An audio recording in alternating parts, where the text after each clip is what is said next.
Whether you've just started playing tennis or you've been playing for a while, having tennis-specific shoes is going to be one of the most important things to make sure you do not get injured.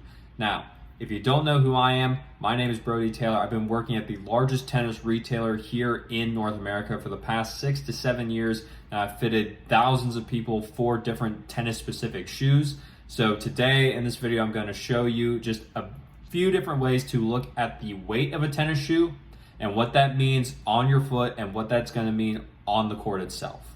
So first thing first, the thing you have to know, tennis shoes are not running shoes. Running shoes are designed to go forward, and that's about it. They're very flimsy in terms of structure because they're very light, and they want to be sure that you can go forward, not necessarily side to side.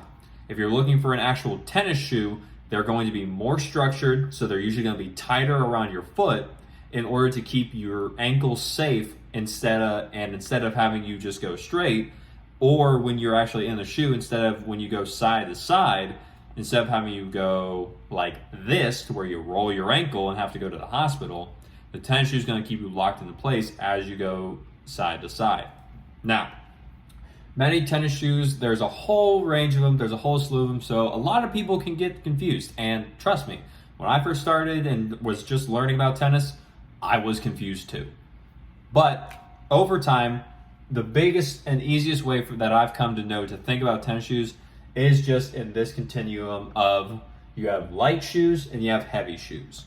Now, majority of tennis shoes, they're gonna fall here into this middle category, but on the extremes, there are specific reasons why some would want a lighter shoe and some would want a heavier shoe. First one we'll talk about is going to be the light tennis shoes. So light shoes, as you may have guessed, they are lighter. The big reason for that is that they have less cushion inside the shoe.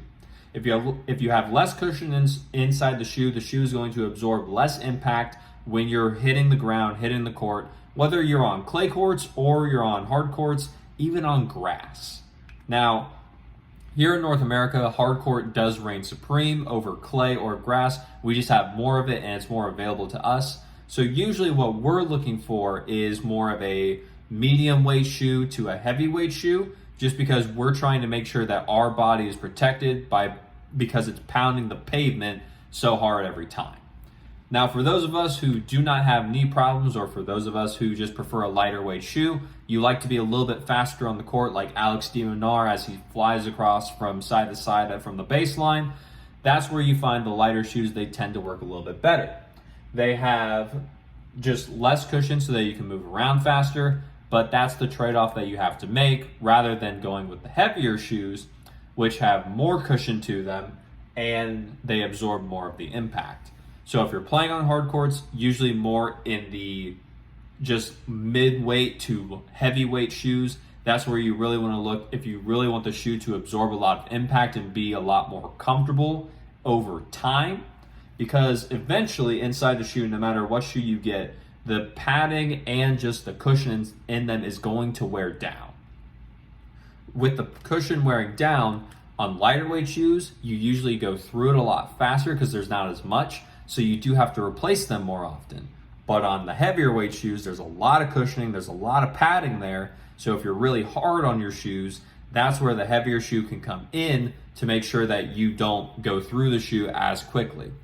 Now, on the heavier side of shoes, some of the brands do actually have what is known as a 6-month outsole warranty on the shoe itself. Almost every single brand will have a 6-month outsole warranty shoe.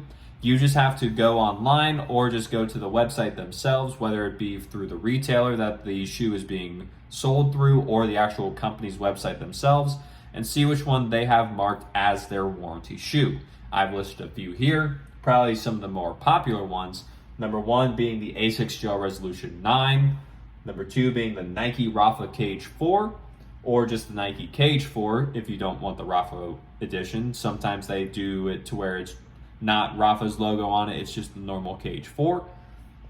You have the Adidas Barricade. We are still on the 13 right now, I believe. So the Adidas Barricade 13. Adidas just brought the 6-month outsole warranty back on that shoe. So they used to have it a long time ago. They got rid of it and then they just brought it back. So a lot of people are very thankful to Adidas. They're like, thank you. It's been great. I really wanted this back. And now that they have it, more people are happy.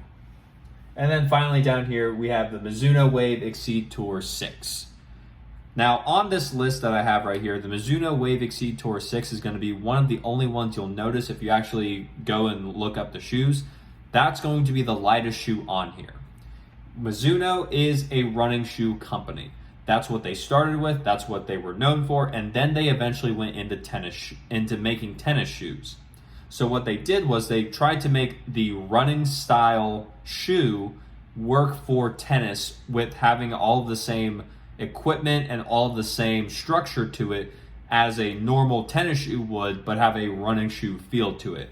So if you're coming from running or you like running, you played cross country, you did track, you did field, anything like that where running was your main sport and you're coming into tennis, Mizuno would be a nice shoe to look into, especially the Wave Exceed Tour 6, because that one's going to be more lightweight, still have the outsole warranty on it, as well as just make sure that you are having a more comfortable feel and an easier transition into tennis. Now, I do have a shoe here, and I'm going to show you an example of it. So this is going to be the Asics Gel Resolution 9. This is one of the newest ones, and what I mean when I say 6-month outsole warranty. If you look at the sole of your shoe, this one's pretty new. I have play tested it in a little bit, but it's still pretty new. You can see all the tread. So what happens with the 6-month outsole warranty is if you break through this outsole anywhere on the outsole, whether it be here, whether it be here, I don't necessarily know how you'd get it right here, but if you do, as long as you break through this from 6 months of the day of purchase, that's when you can get a brand new pair of shoes covered under the warranty for this, typically the exact same model, the exact same pair, the exact same size from the manufacturer under the warranty. If they don't have the color anymore, or if they have sold out of the color, then you may just swap it out for a different color of the shoe, but you get the same shoe under the warranty. Most retail stores, if the price of the shoe that you paid is higher than the new shoe, say the new one that you want is on sale, or you get the same shoe and the color is just on sale, it'll just be a price match to zero rather than you get the money back because it's the warranty. Or say you bought this one brand new and then, let me rephrase that. Say you bought this one on sale and then you buy a brand new colorway because this one is not available anymore with the warranty. You would just pay the difference between what you paid for this one and the price of the brand new one. That is essentially how the 6-month outsole warranty works. It's a very wonderful program if you go through shoes a lot, or if you're playing highly competitive tennis and you're just blowing through shoes. The manufacturers make these shoes so that they're a little easier to they're not easier to break in. The soles just have more padding to them to make sure that it is easier on you in terms of cushioning, as well as they have that guarantee to where if you do break through it, which sometimes they expect you to, sometimes they don't. If you break through it, they'll get you a brand new pair under the warranty, as long as it's within 6 months from the day of purchase. Now,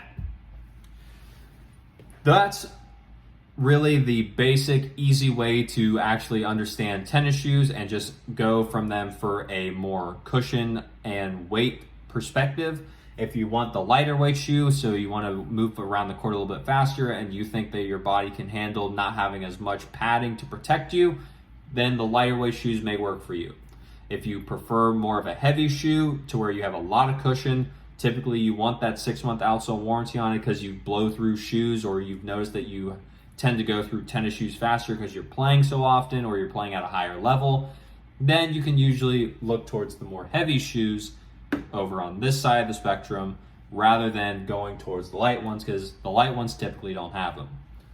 Here in the middle, you can usually find a good, decent size of shoes. That's where a majority of them fall.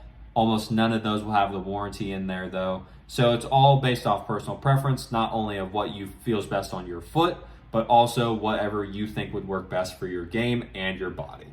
Now, as I was just mentioning, this little final bullet point here, Each brand has at least one shoe that is light, heavy, and in between. So you can usually find which one that is by either going to the brand specific website, or you can just go ahead and just look on the retail stores. They typically list the weight of the shoe in the description box, and then you can compare and contrast from there. Now, with that being said, I hope you got value from this video, and I hope that this was helpful in terms of figuring out what weight or where to start looking for a specific weight of shoe for you in general. If you like the video, leave a like on it, comment down below any more questions that you may have, as well as subscribe to the channel so that we can grow this channel and get the information out there from the people who have it to the people who need it. There's a lot of tennis misinformation in the tennis community, so I took it upon myself to make this channel so that we can get rid of that and make sure that we all grow and just enjoy the sport of tennis that we love so much without risk of getting injured. So, and as always, take care.